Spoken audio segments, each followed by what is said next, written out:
Hello friends, magandang buhay. For today's video, gagawa naman tayo ng slit.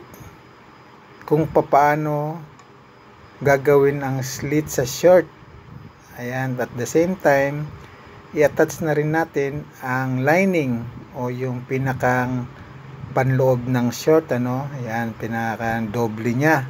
So, ayan, tinatawag namin na lining. At isasabay na rin dyan ang paggawa ng slit. Ayan, kasi hindi maganda ang basketball short kapag walang slit.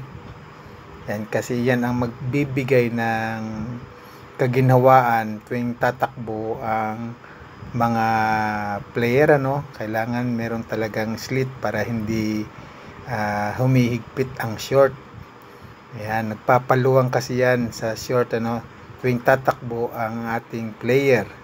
Kaya napakahalaga na meron siyang slit. Ayan so ganyan ang paggawa ng slit. Una, itatap mo na ng lining at papasadahan ng straight.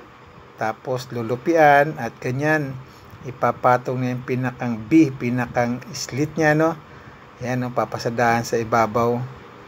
Ayan ang pinakang slit. Ganyan lang po ang paggawa ng slit ng short Ayan, pero yan ay naka-secret. Hindi mo makikita ang pasada niyan sa labas. Kaya naka-secret po yan. Ayan, so kasama na rin dyan ang pinakang lining o yung pinaka-panloob ng short. Ayan, so itatap yung lining para yung pati lining ay slit na rin. Ayan, ganyan lang po ang paggawa ng slit So, ayan, malapit na tayo matapos.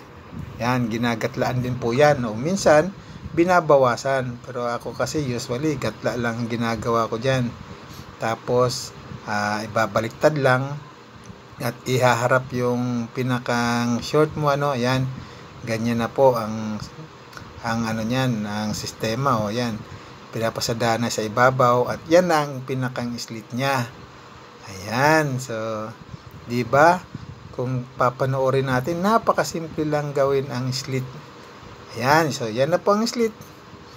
Ayan So yun lang guys.